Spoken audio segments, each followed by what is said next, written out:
Ekurhuleni Council could face dissolution after failing to replace sacked Mayor Sivuyile Ngodwana. The AIC politician was removed from office through a no-confidence vote. Gauteng Cooperative Governance MEC, Khumalo, joins us now for more of an update on the situation. MEC, good to have you, and thank you very much for coming on this evening. Are you not I suppose, passing the buck on the duties that your department as province needs to now do by creating this so-called space for the Ekurhuleni municipality to have another 7 days? I don't know, what provision are you using for this further meetings process? Good afternoon to you, and good afternoon to your viewers at home. Well, where we are now, we are now being governed by the Schedule 3 of the Municipal Structures Act, which provisions allows us to do the kind of things that we are doing. We're not in any way passing the buck, but we want to follow the law to the letter so that when we start to act, there is no doubt about our intentions and so on. So what does the law say to us as matters stand? The first thing is that you will recall that the executive mayor was removed by a motion of no confidence. Yes. And Schedule 3 then kicks in and says within 7 days the municipal council must be in a position to have convened a council, which council must then elect the executive mayor. It is a common cause that we all know that it did not happen. It was supposed to happen last week, Thursday as such. But I need to indicate that the Speaker of Council would have written to me, giving reasons as to why that particular meeting could not take place. Yeah. So on the basis of that, because if you look at the schedule itself closely, postponement is not one of the elements that constitute those particular provisions. It emphasizes a failure to elect the executive mayor inside the council meeting. In other words, a council meeting has to be convened, and a council meeting must probably fail for one reason or the other. And some of the reasons that are commonly stated there is that maybe there's a tie in terms of the candidate and all of those kind of things. Yeah. Postponement is not necessary. On the basis of that, I then looked at what is the law saying, or what are the options that I can activate. And one of the things that we looked at is the Section 139 A1, which talks about what is referred to as directives. In other words, you then write to a municipality and then you state the position of the law, and then you tell them what is it that they need to do. In this regard, they then need to convene a council meeting before the 12th of April. That is the letter that we've dispatched to the Speaker, and we're hoping that the Municipal Council will oblige. So the Municipal Structures Act, what you're saying to me right now, doesn't have a solution for this, because what is happening here is there's a failure to agree within the parties who's going to be a mayor. Right? So there's no better way of responding to that impasse for them than to not have the meeting sit at all. Because Schedule 3 says the meeting would then have needed to have sat, and coming out of that process, maybe the votes are equal for both candidates. And therefore, you can have a provision that says have further meetings to once again re-elect a mayor. This kind of outcome is not imagined in the Municipal Structures Act, where the meeting didn't even sit. It's the Speaker who seemed to have unilaterally made the decision, at least that's what the other smaller parties are saying, to postpone that meeting. Indeed, you correctly have summed it up well, but it borders on two elements. The first element that it borders on the interpretation of the law. The second element, it borders on inability of the municipality to exercise its legislative authority as such. On the interpretation of the law, when it says failure to elect the executive mayor, in the literal interpretation of the words, we can come to a conclusion that indeed, by postponing, the council, the municipal council acted outside the law. But if you look at the contextual interpretation of the law, you can come to a conclusion that there was a failure to elect the mayor, and therefore there's a need to look at the window period or opportunity or the next step that we have. However, we opted to look at 1391, which then talks to matters of directives, and on the basis of that, gave the municipality another 7 days to convene and elect the executive. And we're doing that because we want to facilitate a resolution towards this particular conundrum as such. Yeah. Because the people who are going to be affected by this is nobody else but communities around that city. Because you would know that once the executive mayor is removed, the entire mayoral committee members who head specific departments that are service delivery related within the municipality, all of them go. In a sense, you have no government because the municipal council in its first meeting after the elections would have delegated certain of its powers to the mayor and the members of the mayoral committee as such. So as matters stand, in Ekurhuleni, we don't have a government as such. Yeah.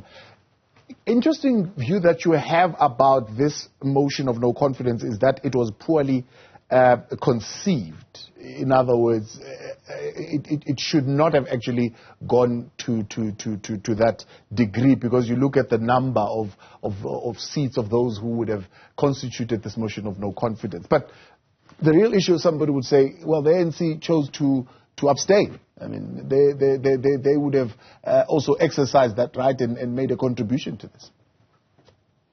Well, it raises the whole challenges and limitations that exist around coalition governments, and whether as a country we are ready for coalition government. My assertion is that I do not think that we are ready for coalition governments.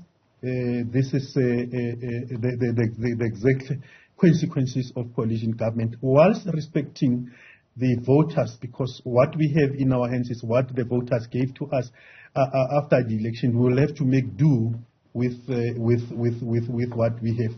If you look at Ekurhuleni, there's coalition government gave much emphasis on party political interest rather than on people implementing what is contained within the law, what is contained within the system. For instance, you will know not long ago when the municipality was unable to complete processes with the AG, the department that was blamed by everybody was the Department of Finance, which department in this respect is being headed by the EFF. If something else happens that is headed by the ANC, you'll have the same thing, blame going to instead of the collective of the executive mayoral committee taking a collective responsibility as envisaged by the law. So you kind of running a federal government of some kind at the local unit, which is not what the law envisaged as such. So there would be a lot of maturity required going forward in ensuring that within a coalition set up, we are able to exercise the authority as we are supposed to. So you've written to the Speaker, you're saying you've got a reply. Other parties want to take legal action on the unilateral decision by the Speaker.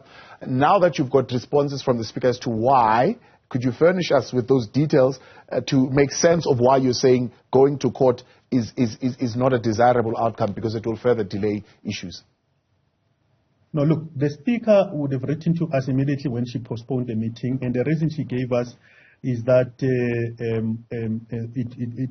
it matters beyond her control that led to council being postponed. We are still interested to have specifics around that, and we think that through an engagement we can be able to do that. Having noted that, we then, as part of us exercising our responsibility as provincial government, we then wrote to the Speaker to say, notwithstanding what your letter is, please take into account that this is what the law says, and we stated what the law says in a situation like this, and on the basis of that, then gave this directive that we think that by the 12th of this month, please convene a council meeting, which council meeting must ensure that it elects the executive mayor. As I said, we're doing that in the best interest of the communities out there, because we think a proper government should be constituted, and that government was then exercise its responsibilities.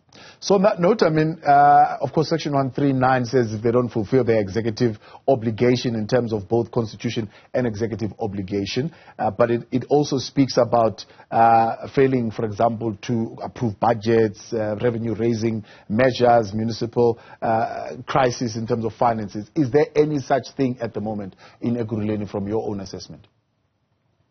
Well, you would know that we are in a period where, firstly, there is a reviewal of the IDP process, which IDPs are directly linked to the budget, and many of municipalities, it is this period in time where they are doing what we call the budget adjustment as such. So you possibly would have matters such that would require the authority of the executive mayor and the mayoral committee to preside over them, which the city manager cannot necessarily be able to preside over them, because we will know that on matters of resource allocation, whilst the delegation has been made, there are certain delegations that are given to the executive mayor, largely some of those delegations remains necessarily with council. So we don't want to wait until we are caught up in that crisis before we can act. That is why we are doing everything possible from our side to facilitate a resolution. Does the legislation explicitly say what provincial government must do in a Section 139 situation? It's very explicit. It tells us exactly what is it that we need to do. As I said, you look at it from 1391, it will tell you that in a situation whereby a municipality is not able to execute its responsibilities and so on, you will look at the option of directive. So you give directive. You say you are supposed to do the following things. In order for you to do the following things, we think that you must act in this particular manner. And then it will tell you that if municipality still fails to do that, you then partly intervene. In other words, you then bring in the administrators to do exactly the areas that a municipality has failed to fulfill. And it will further tell you that if that also is an option that fails, you then exercise the issues of dissolutions, where you can then bring in administrators and prepare for election and seek for a fresh mandate from communities. And it goes further to indicate other circumstances such as, on the budgetary, if a municipality fails to pass a budget, that's now a serious matter, because once a budget has not been passed, no action, nothing can be implemented by that particular municipality, because it will be illegal to utilize resources of municipalities for whatever the plans they are in place, whether those plans have been properly being adopted by council and so on. Failure to adopt a budget will lead to that kind of a situation. Therefore, the measures also increases. For instance, you might not look at left, right, or center. You will go straight to dissolution and dissolve that particular municipality, because it will be very clear that that municipality is not prepared to lead in according to the prescripts. Concerns, of course, are around the lack of accountability in instances, for example, where a meeting fails to sit, right, for party political reasons that really have got nothing to do with the work that council is supposed to be doing. How is that matter taken up? Well, the first thing that I want to give the Speaker of the Council a benefit of the doubt. I do not want to come to a conclusion that there was motives from the Speaker in dealing with the situation that was before him. That is why we acknowledge the letter that stated that it matters beyond.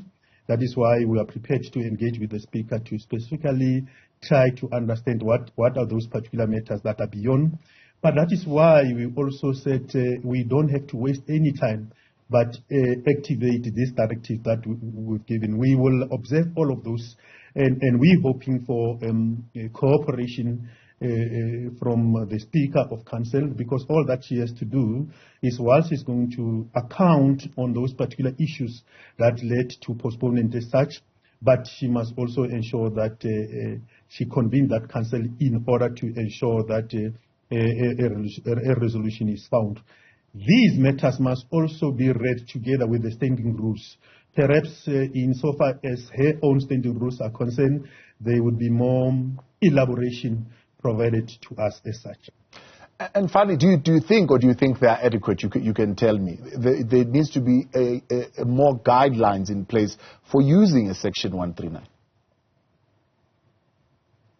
Well, let me tell you why I'm asking, for two reasons. Because sometimes what happens is that what it leads to political instability within local government, and it leads to these then back and forth of, this party is trying to muscle its way into the leadership of the municipality when they did not get the downright mandate from the communities. Well, by now, I'm sure you would have. I'm very circumspect in terms of what my interventions are, insofar as matters of municipal governance are concerned. My interest is to ensure that I facilitate the resolutions of the problems that exist, but secondly, to ensure that we run proper municipalities on the ground as such, without any motive. That is why, even up until now, we're still insisting on the kind of things that we think they will be able to resolve the situation. And those things are there in law.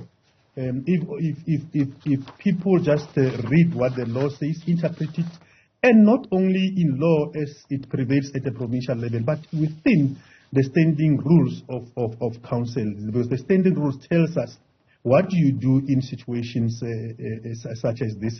And as I said, I do not want to cast any doubt to the Speaker. I want to give her the benefit of the doubt.